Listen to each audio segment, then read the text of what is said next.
После 20 недель дороги из Украины в Кейптаун нас ждала небольшая передышка в виде нескольких дней с Энком, случайным знакомым, что показал нам южноафриканскую жизнь изнутри.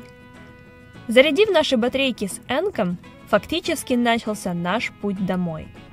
Задача – за 2 месяца добраться до Египта и покинуть Африку до Нового года.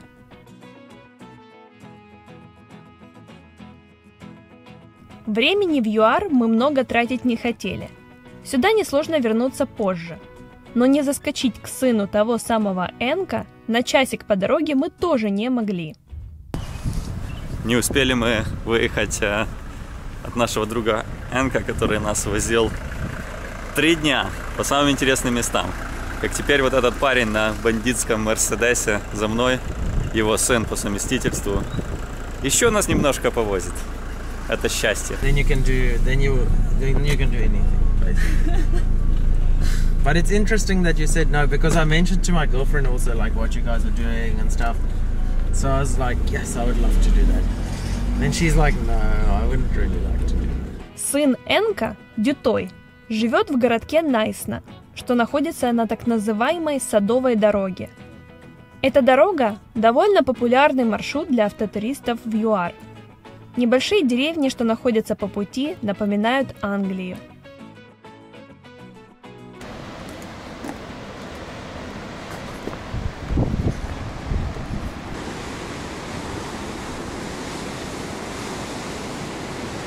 Криминогенная обстановка в этом регионе достаточно спокойная. Есть много кафешек и мест для ночевки. А самое главное, виды на океан просто умопомрачительные.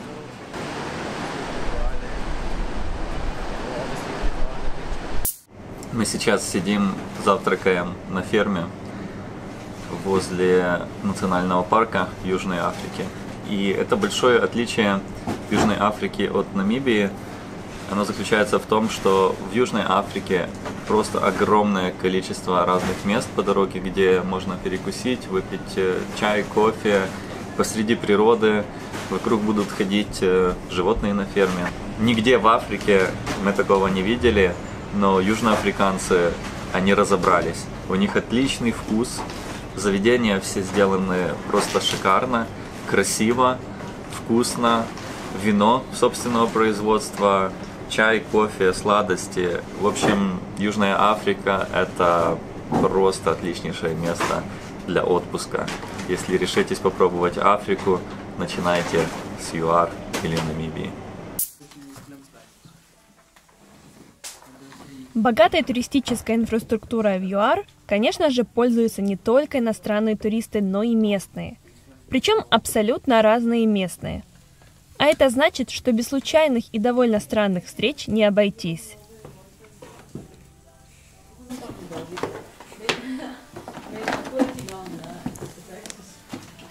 Наверное, если бы я была не в Украине, то я бы была ученым. Но пришлось бы резать вот этих маленьких, хорошеньких жабок. Мы на кемпинге встретили ребят из Южной Африки, которые биологи и занимаются изучением жаб и паразитов, которые в жабах конкретного вида. Сейчас вот парень принес жабку, чтобы ее разрезать и под микроскопом найти этих паразитов. А я пока мясо жарю. Такая вот южноафриканская жизнь. Вот так мы будем ночевать сегодня. Африка. На улице где-то +4, +3. Ну, такое впечатление, что все -20. Наверное, сейчас в Украине где-то потеплее, чем у нас в Южной Африке. Но мы поднялись в горы. 1500 метров. Надеюсь, не замерзнем. Мы направились в горную страну Лесото, что находится внутри ЮАР. Чем дальше мы отдалялись от Кейптауна и провинции Вестерн Кейп, тем беднее все становилось вокруг. В некоторых городах практически все население было чернокожим, а двери в кафе открываются только по звонку.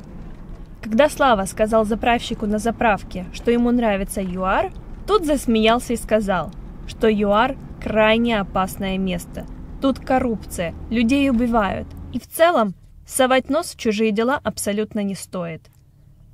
Как гласит известный анекдот, туризм и эмиграция – это разные вещи. Давай.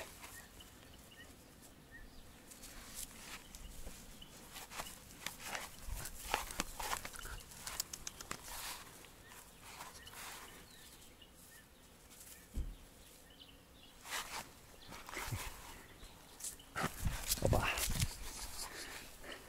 Преимущество кемпингов многих в Южной Африке в том, что если у вас нет своей собаки, но вы собак любите, у вас есть возможность с собаками пообщаться. Вот здесь, кто бы думал, что такая маленькая сарделька может прыгать на такое высокое расстояние.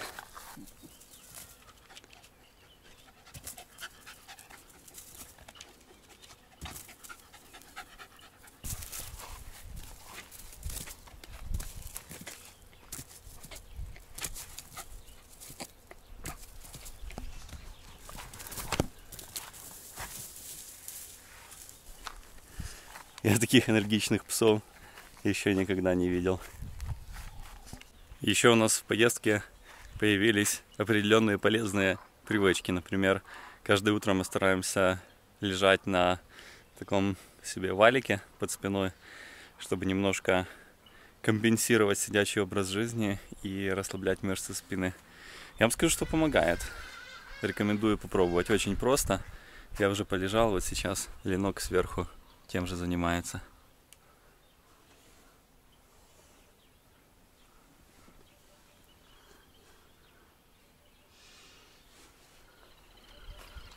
Так вот, собираемся и едем дальше. Сегодня у нас план заехать на Сани Пас, 3000 метров высота, и это пас, это горный перевал между Южной Африкой и Лесоту.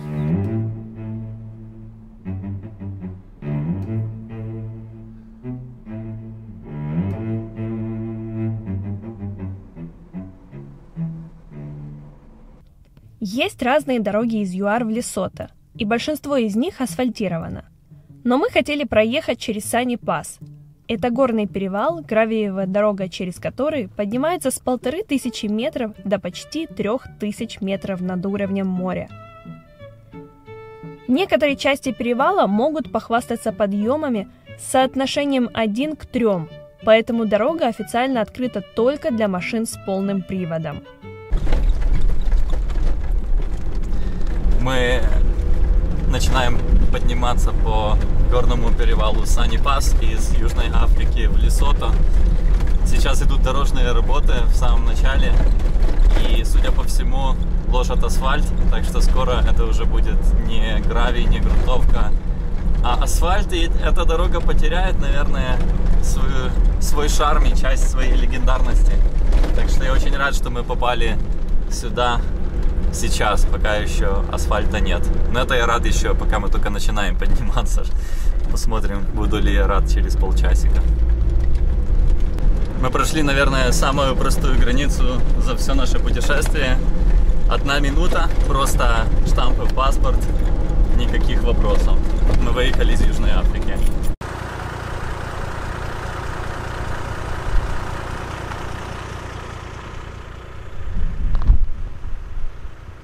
Высота 2500 метров. Двигаемся дальше к 3000. Красота просто нереальная.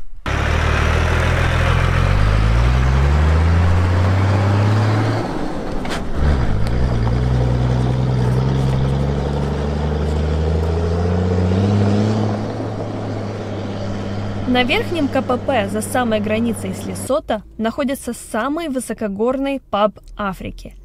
Там же есть и кемпинг, который оказался закрыт. Так что нам пришлось искать место для ночевки дальше, что в итоге оказалось даже более атмосферным.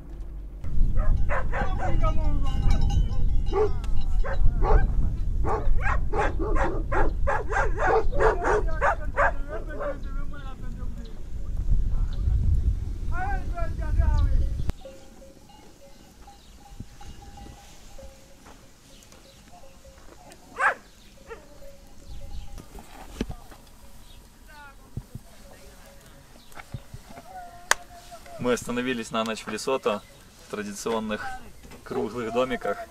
У нас с собой мясо, которое мы хотим пожарить. И вот делаем огонь, температура, наверное, градусов 6. И ветер, горы, холод. Ну, никак не Африка в традиционном представлении. Но тем не менее, это африканская страна. Лесото – самая высокая африканская страна.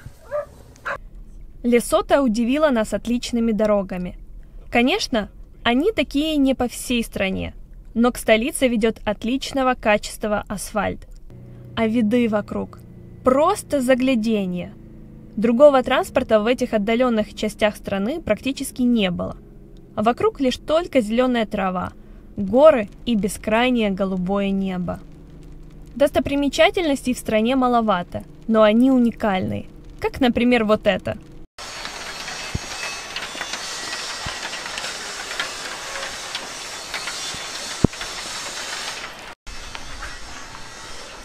В Африке идет снег, смотрите. Мы сейчас в Лесото, высота около 3000 метров в горах. Это, наверное, единственный горнолыжный курорт во всей Южной Африке.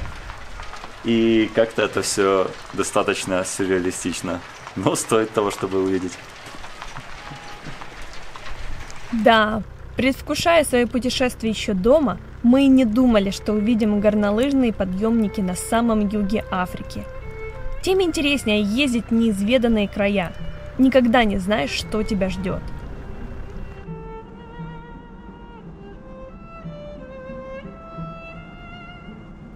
Путеводитель Lonely Planet в топ-5 достопримечательностей страны включил еще и водопад Малый Цуньяне, как самый высокий в южной части Африки. Знаменитый водопад Виктория практически в 2 раза ниже, чем этот, но значительно шире. Откровенно говоря, мы ожидали чего-то большего от этого Малый Цуньяне, но абсолютно не расстроились, ведь сама атмосфера и виды вокруг были не менее интересными. В Лесото то и дело можно увидеть овечек, которые совершенно магическим образом цепляются за склоны гор, а пастухи, завернутые в традиционные басотские одеяла, это, на наш взгляд, национальный символ страны.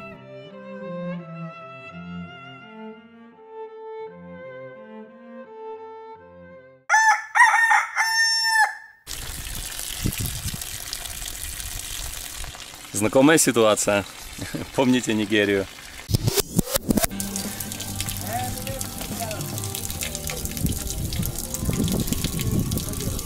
Как говорится, сливаем воду. Мы снова сливаем воду, потому что бак с водой дополнительный опять на грани срыва. Еще не лежит, но уже достаточно оторвался. Я надеюсь, мы успеем добраться с Лесото в Южную Африку. Бак не отвалится по дороге, чтобы мы ремонтировали уже это все в Южной Африке. Благо мы еще не уехали далеко. Дальше, думаю, было бы тяжелее. Вот. Вот этот вот бак хочет уйти в свободное плавание. Заклепки, которые в нигерийском селе поставили, уже опять износились. Вот. Когда вернемся домой, наверное, придумаем какую-то более надежную систему крепления, чем та, что была здесь. Но пока что деваться некуда. Кстати, тут вчера встретили японцев, 2 живут вот в такой палатке, путешествуют просто с рюкзаками. У одного рюкзак на 25 килограмм, а у его девушки на 15. И тяжело, конечно, но путешествуют по Африке. Были и в России, и в Украине даже, в Одессе, в Киеве. Сказали, что кушали каждый день в пузатой хате. Очень им нравилось там. Вот. А дальше отправились в Африку, Сенегал, вниз, Гамбия, Гвинея, Сьерра-Леоне, Либерия, потом Гана, Того, Бенин. Прилетели сюда, в Южную Африку, дальше путешествуют. Такие вот ребята молодцы. Бэкпекеры, самые настоящие. Но при всех сложностях у них не бывает проблем с машиной. Так что каждый вариант путешествия имеет свои плюсы и минусы. Пока сливаем воду и надеемся, что доберемся до Южной Африки. Но Лесото – красивое место.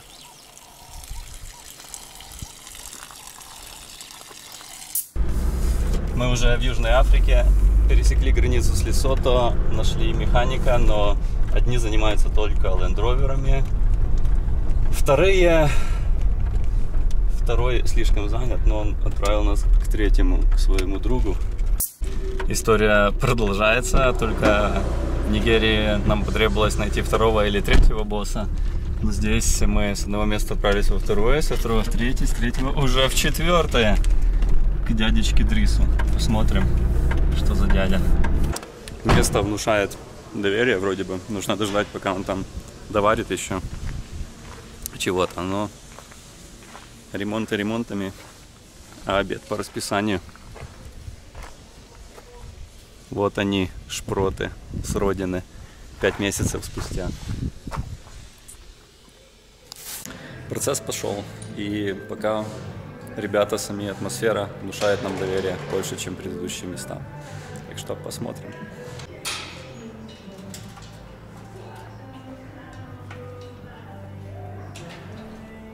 Вообще, наверное, самая неприятная ситуация в поездке — это когда машина ломается. По крайней мере, для меня из того, что случилось, не берем там каких-то форс-мажорных серьезных вещей, как аварии и так дальше.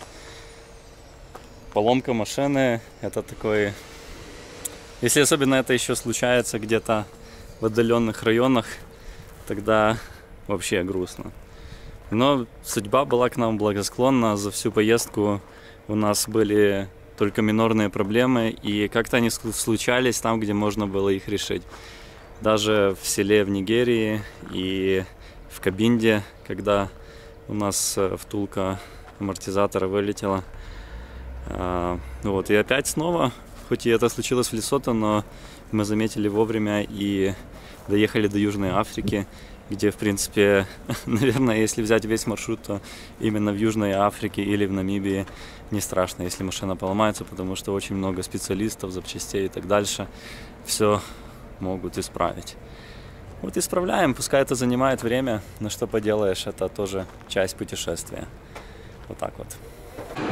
Работа в процессе, но доставая пластиковый бак, отломали вот такие, не знаю, как это назвать, пластиковые вкрутки, через которые воду высасывает помпа. Пошел теперь искать, можно ли здесь купить новые такие же.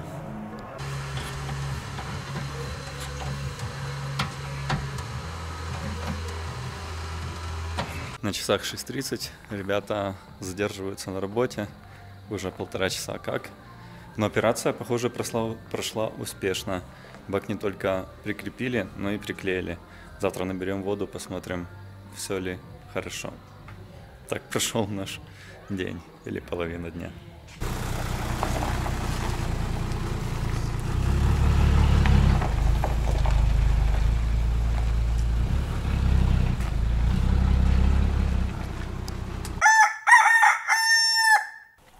Наш африканский завтрак.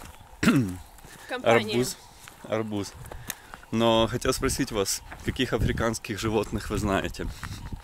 Как вы думаете, кто у нас тут на кемпинге есть?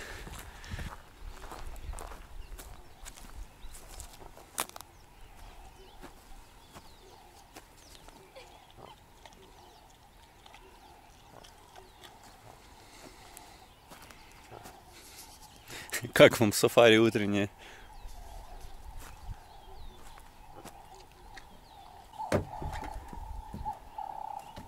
Как прошли испытания? Испытания чего? Бака. Испытания баки прошли хорошо. Испытания бака прошли успешно пока что. Надеюсь, по дороге не отвалится ничего. Сейчас спаковываемся и едем в Преторию и в Йоханнесбург, столицу ЮАР. Because it does not suit the modern world. Earlier, President Donald Trump said the US would build up its nuclear arsenal until Russia and China, as he put it. Въезжаем в Йоханнесбург, и это зрелище разрушает. Инфраструктура такая, которая нам в Украине не снилась. Дороги по 4 полосы в каждую сторону, забитые машинами, все едут. В общем, Африка, вот такая она. Сам Йоханнесбург и прилегающие к нему районы не самое лучшее место для туристов. За последние годы ситуация в Йоханнесбурге стала немного лучше, но до сих пор в городе происходит много преступлений и люди живут начеку. Доходит даже до того, что на трассе поблизости встречаются дорожные знаки с просьбой не останавливаться из-за риска, что вас ограбят или отберут машину. Возможно, мы бы и не заезжали в столицу вовсе, но нас пригласило в гости посольство Украины в ЮАР, и, конечно же, мы приехали.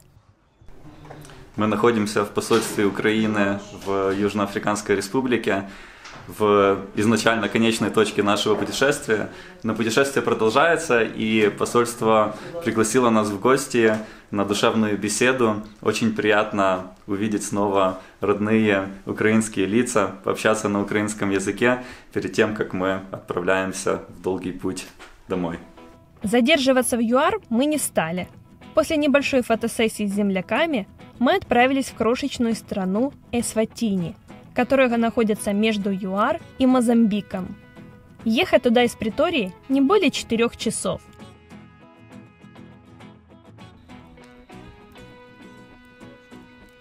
В самом Эсватине мы провели лишь 1 ночь, насладившись уютом огня, пока еще доступной южноафриканской бараниной, и бросив последний взгляд на животных, мы продолжили свой путь в Мозамбик. Покидая зону комфорта Южной Африки, нам было крайне интересно, какой предстанет перед нами Восточная Африка.